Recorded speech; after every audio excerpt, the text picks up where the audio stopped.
What up, everybody? Welcome back. Welcome back to the next episode of Don't Do That. Don't do that. I'm going to Right. say don't do that to Dakota.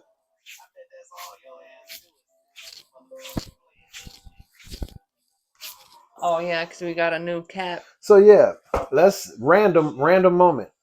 We have a new cat groomer that my son just bought, and he thought it was funny to grab the top of my head. So now I have cat hair on the top of my head. Awesome sauce, guys. Awesome sauce. Moving right along. All right, so let's see here. Let's go ahead and start off with me today. Let's go. Because we have the rules that are set up now. They're put into place for ICE agents in Chicago. Uh-oh. This ought to be interesting. Federal agents are not allowed to use rubber bullets, tear gas, and other chemical munitions at protesters in Chicago following the lawsuit. Is that after they hit the one preacher in the head with a pepper ball? Yep, right in the face. Yeah. Uh, about that. Following a lawsuit from press associations and faith leaders, making it known that the Trump administration is using a pattern of extreme brutality. Yeah. District Judge Sarah Ellis blocked the federal officers from using riot control weapons and other force against clearly identified members of the press, as well as protesters and faith leaders who aren't posing any immediate threat to law enforcement. That includes, those people dressed in little chicken outfits. Them are not violent protesters. You They're trying guys to let you know they're not violent. Are pansies. And for obvious reasons, Ellis also specifically blocked officers from firing munitions that strike the head, neck, groin, spine, or female breast, or striking any person with a vehicle.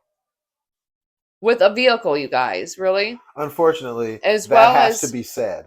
As well as pulling or shoving a person to the ground, tackling or body slamming demonstrators who aren't harming others.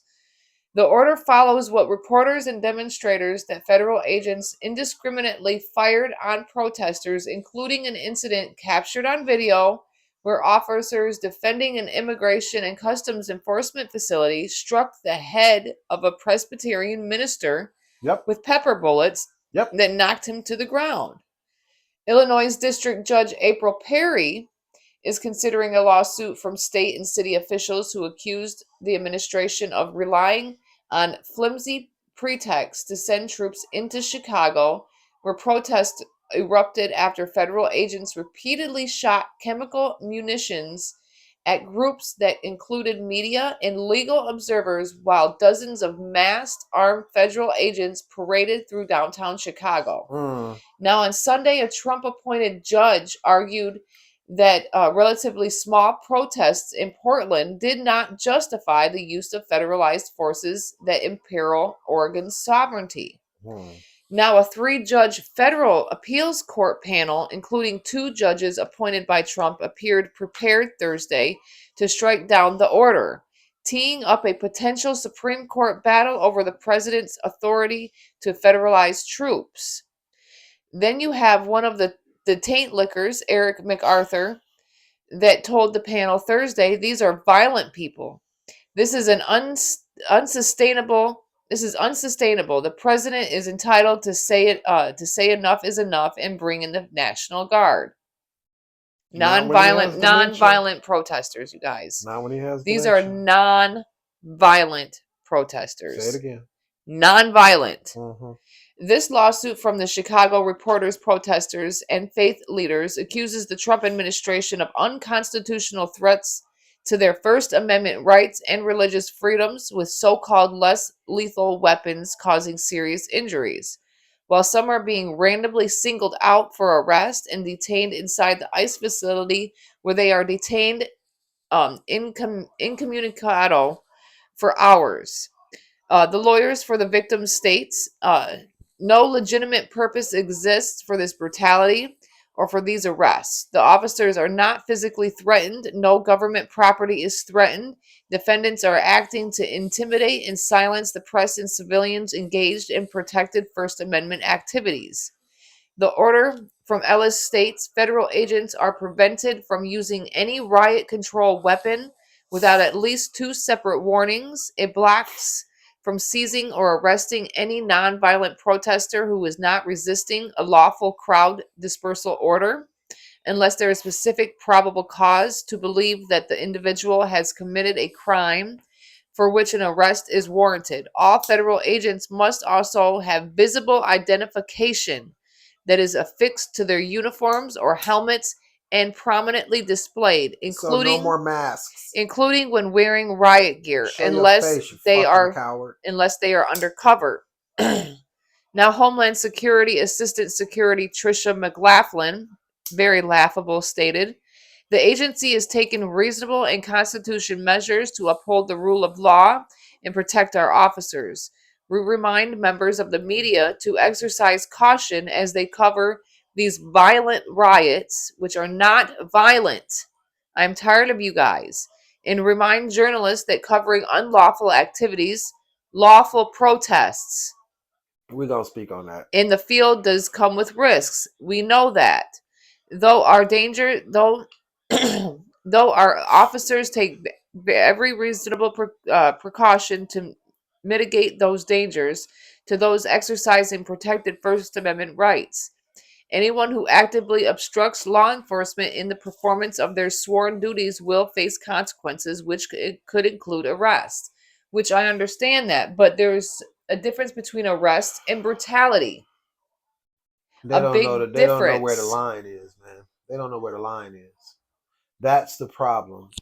Is Donald Trump doesn't know where the line is, and so those people under him don't know where the line is. They wouldn't care anyways.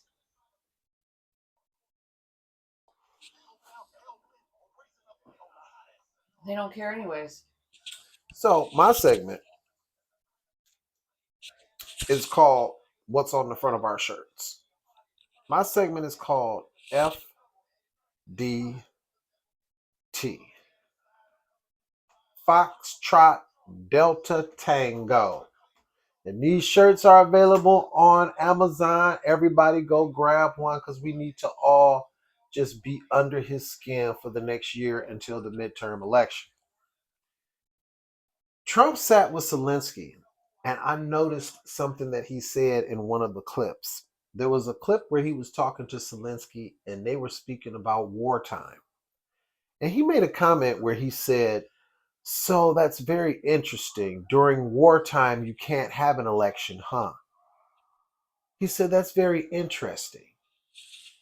What I took from that was he does not plan on leaving the White House, which is why I keep telling everybody, black, white, brown, whatever color you are, to not move on emotion and to stay in the house unless absolutely necessary. Do not inconvenience yourself or your family because that's what he wants. He doesn't care who does it, but he wants someone to give him an excuse so that he can enact the Insurrection Act, martial law, which during martial law, which would be considered wartime, we wouldn't be able to have an election. Get it? Do you see where I'm going with this? Is it computing to you yet?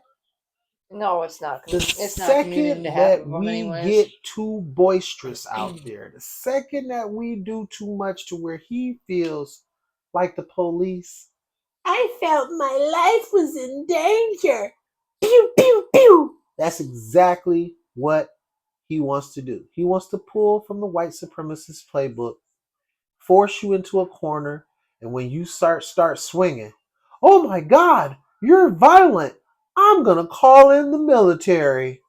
And during the military time, if there's something going on like that, we can't have an election. Midterm elections? What are you talking about? We can't do that. It's wartime. Which is why I tell everybody, sit your ass down. Like we've been sitting down. Mm-hmm. He is eager to include. He is eager to include the Insurrection Act into the playbook so that the enemy from within,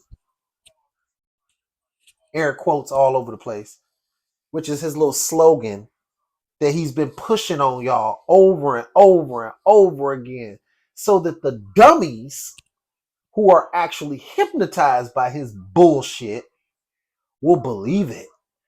There's an enemy from within. It's the blacks. It's the immigrants. They're the enemy from within.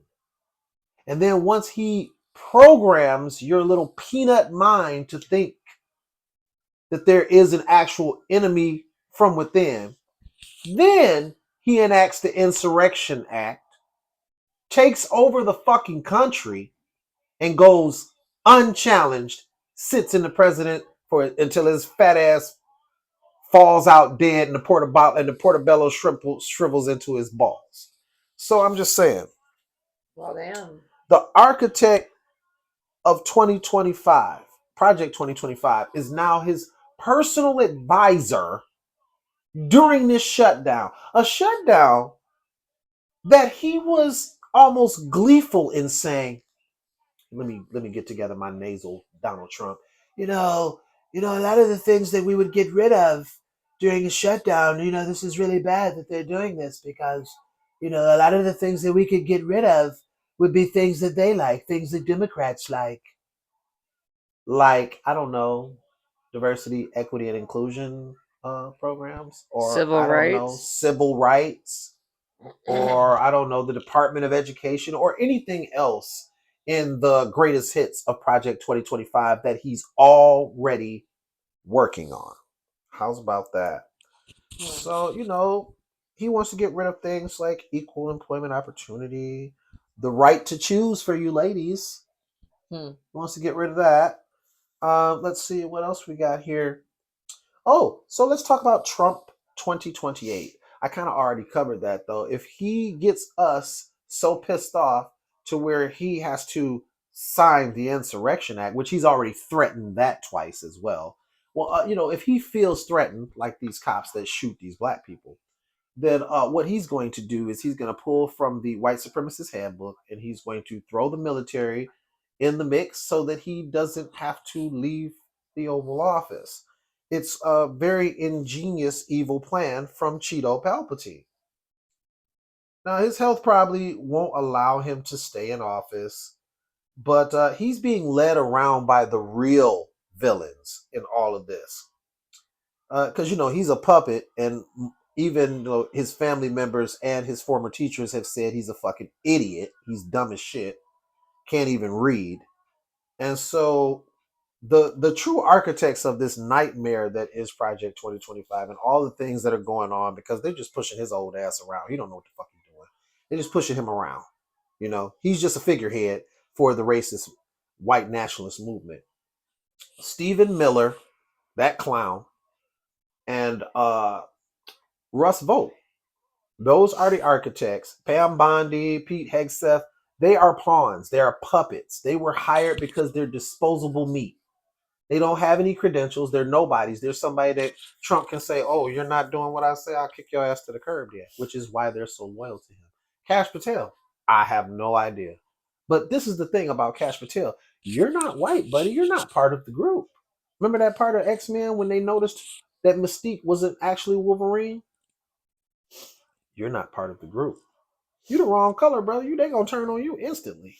They could probably throw you to the wolves. Everything that's bad, they're gonna blame on you because you're the one odd man out that's in his little circle that isn't And you're in pearly charge of white. the Epstein files, bro. Hmm.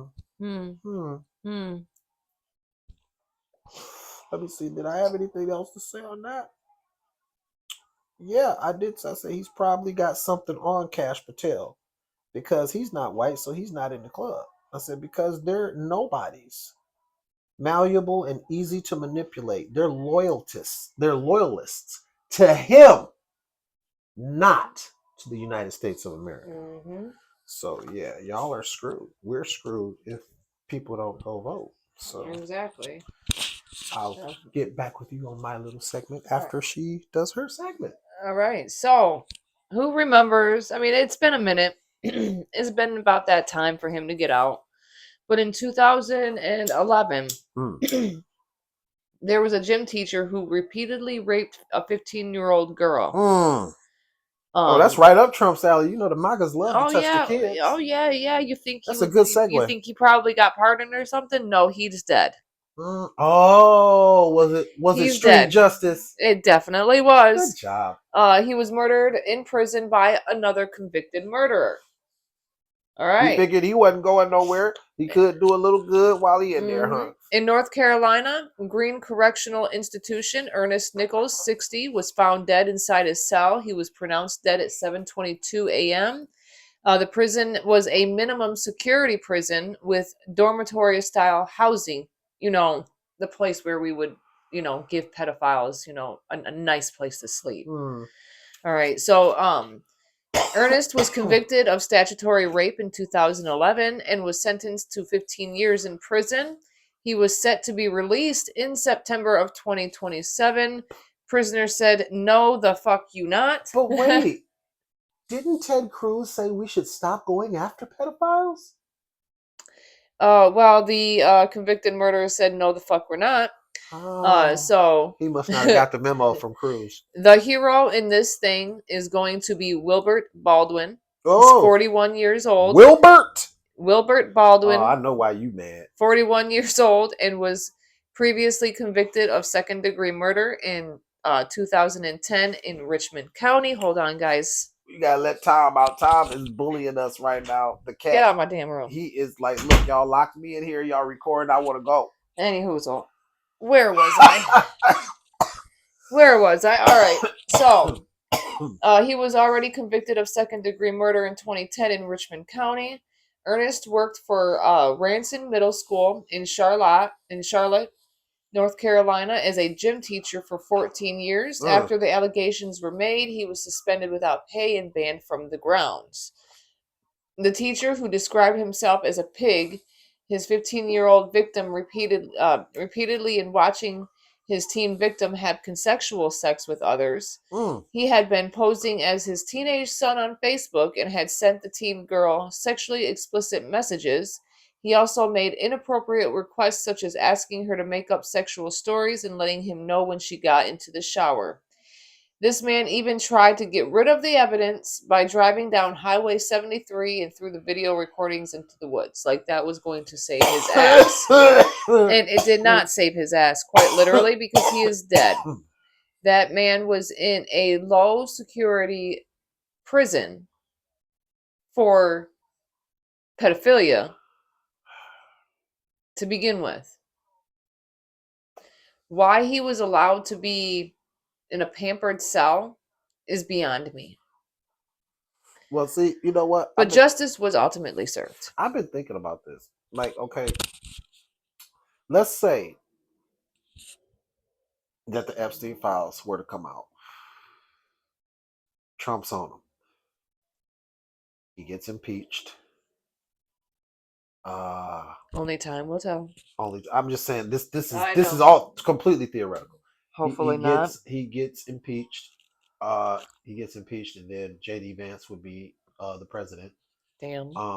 Okay, so then Queen of eyeliner. here's the thing. That's only the number one thing that's bad, because JD Vance would be the president. I think he's a snake.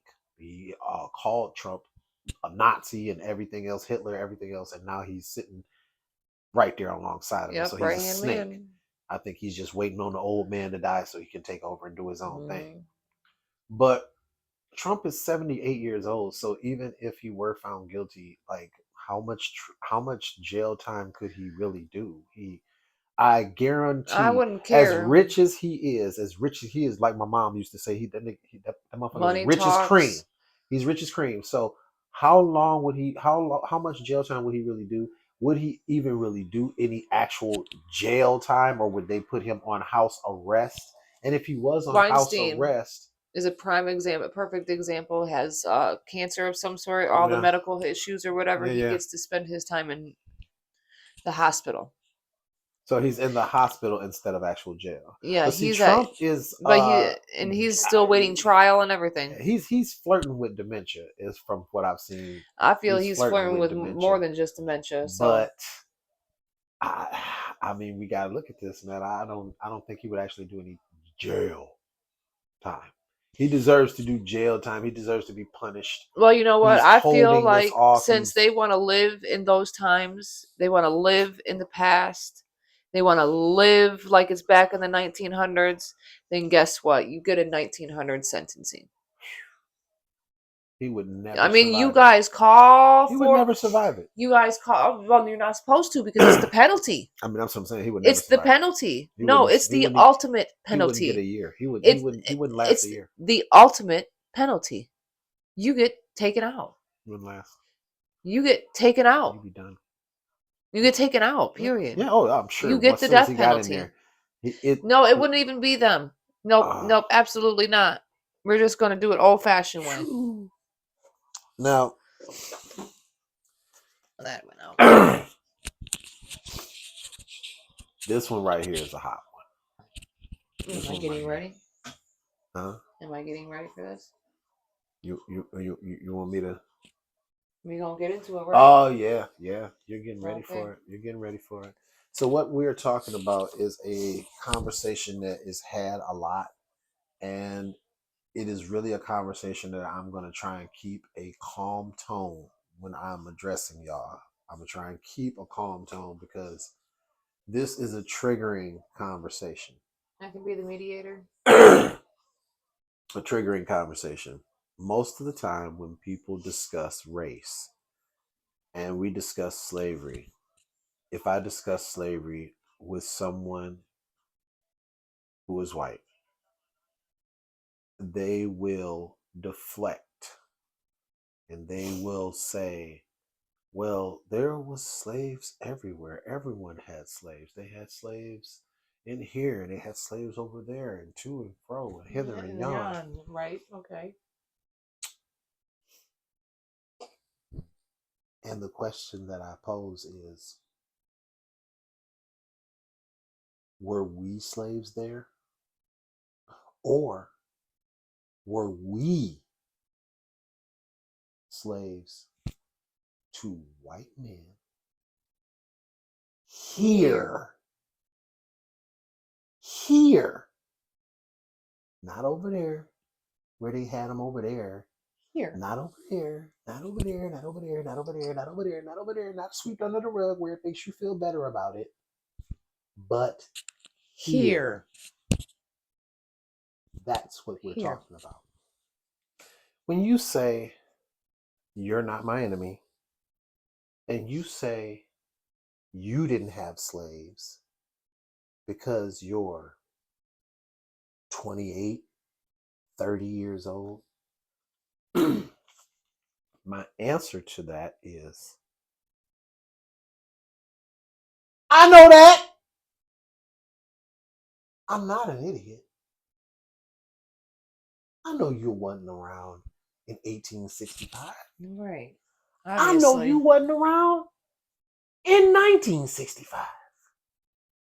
I'm simply saying, although it is a heavy burden to have the original sin of the United States on your shoulders, because people that look like the person you see in the mirror were responsible for chattel slavery.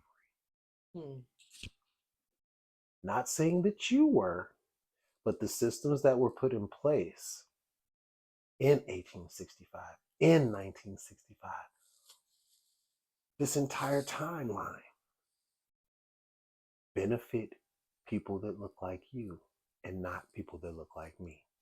I just recently, before we started doing this episode, was on my TikTok going back and forth with someone who probably wears a different shirt than this, was like, oh, how can I be the victim today? I'll tell you how you can be the victim. You can go outside and you can wonder whether or not you're going to make it home because of your skin color because of the racial prejudice and ignorance of people that look like the people that you see when you stand in front of the mirror. Then you'll see what a victim feels like. Or you can do what I told him. You can put the Twitter fingers away and say what you're saying to a black person in person and see what a victim really is. But kidnapped from their land, placed in shackles, brought over here on boats where they were made to sit in their own urine and feces on the journey here, sold like animals and renamed by their owners like they were dogs or cats, raped by the slave masters to break their spirits, men and women. And it was called buck breaking. This act of buck breaking, or also known as bot bursting, involves white slave owners and merchants raping a male slave in front of the public or the entire plantation to embarrass him and cause him to feel less than of a man. This heinous act became popular when there were increased cases of slave rebellion. The men would first be stripped naked and whipped in the presence of a crowd, and after that, raped by the slave owners or merchants as a warning to other slaves. The targets were mainly the brave men who were leaders in the plantations. Now, to make the matters more gruesome and unbearable, the slave owners made the African slave men with families have sex with each other in front of their families, or they were raped in the presence of their sons. Many of the men killed themselves or ran away after this. Buck breaking started from ships and continued in plantations. It was a way of stripping the male slaves of their pride and power to protect their families, and it was also a way for slave owners to show dominance. Thank you, babe. You're welcome.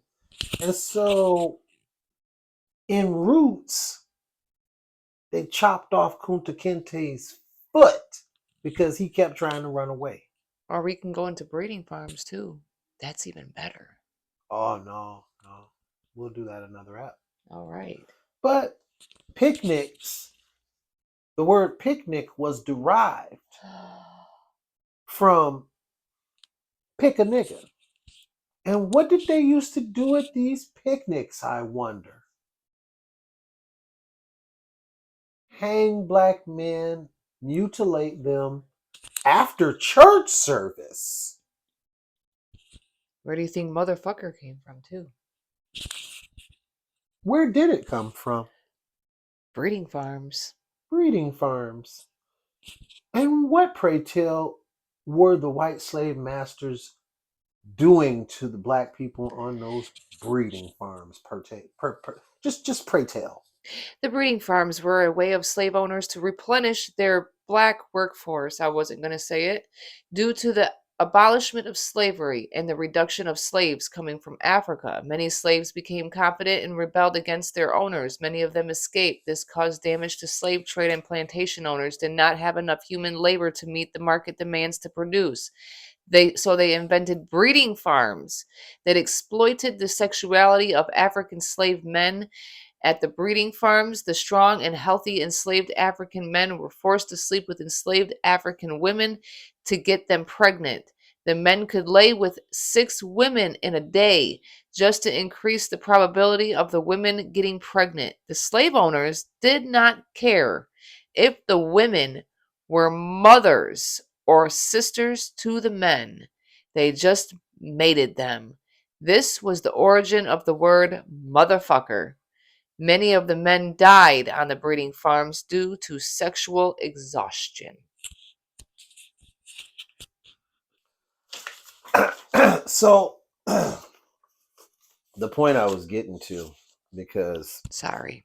it's she's no, that was great. That's exactly what I wanted you to do. Now, none of that happened to us anywhere but here. So when people say they had slaves all over, it wasn't just white men, it was people did it to us. And Here we are talking about. Actually, no, buck breaking did happen in the Caribbean areas, Jamaica and whatnot. That is why homosexuality in those areas are very, very, very, very frowned upon. So I will have to correct you in that part. All right. But it started here. All these places that you want to compare and say, hey, by the way, slaves were here, slaves were there, slaves were this. Yes, we made some into eunuchs and this, that, But the other thing. that doesn't But matter to where us. do you think they got it from? I'm saying Who do you think perfected it? But again, it happened here. here. So the next time you have a conversation and you're trying to defend the honor of, I mean, I get it. Let me give you an example. I had a conversation with a friend of mine, and I'm not gonna say his name because I'm not about to put him out here. But he's a white guy. And we were talking, and we kick it. And I was telling him how there's good and bad in every race. And there are some black people that I don't, that's too much. You're doing too much. And there's probably some white people that you like. They doing too much. And he said, yeah, Rob, you're right. You're right about that. You're right about that. He said, but think about it like this. And he said this. He said, with everything that you might have on your shoulders about the ghetto black people that you don't really mess with because you're not ghetto, think about what we have on our shoulders. Slavery, Slavery, racism, pedophilia. I But mean, he's looking at it as the stain of where the conversation where me and him was talking about it. He's looking at it as the stain of the stain that they try to put on us as we're this and we're that, hyperpensity for violence and all that. That's a stain that they try to put on us. But the stain that is on them is an actual stain. They did that. It's not that we're saying, oh, they're violence. Oh, they're this. Oh, they're that. No. Look at the numbers. Who are the serial killers? Who it's sad are to say, but it's facts. the So shooters? I mean, you can't be. Sharpshooters, the pop pop. Who are the pew pewers? It's not like we're calling them and saying that they were enslavers and that they're racist and they're not. Look at the systems. Oh, if you pull yourself up by your bootstraps, you can do just as good as any white guy. That's bullshit. Because you have to work twice as harder, if not 3 times as harder. And that's facts. You're gonna get an opportunity to get a better house than me, period. You're not gonna get pulled over by the police as easy or as often, period. You're not gonna get looked at weird when you go in certain places. That's the crazy thing is that when a white person is somewhere with a bunch of black people, we don't pay y'all no mind. It's when we're outnumbered by you that we get nervous and we notice that y'all are eyeballing. It's different. Just have these conversations. They are uncomfortable conversations. They're not supposed to be We're comfortable. not supposed to be comfortable. In order for us to get a rapport with each other, we have to be able to have these conversations without you getting in your feelings, bitching up, and feeling like I'm talking about you when if it does not fly, if it does not apply, you should let it fly and understand that I'm talking about the overall race. If you're not a racist piece of shit, then I'm not talking about you. If you're not standing there being quiet while they're doing this Project 2025 shit, I'm not talking about you. But I am talking about Stephen A. Smith. With with your platform, with your voice, with your celebrity, you could have easily kept your mouth shut as far as talking about Jasmine Crockett, saying she's not doing her job, saying she's this and she's that. She is one person.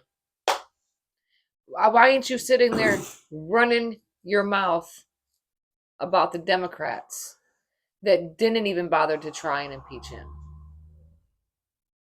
I take Stephen A. Smith's rant and make it akin to Robert Griffin talking about Angel Reese, where you said, as a black man, you could have kept your mouth shut.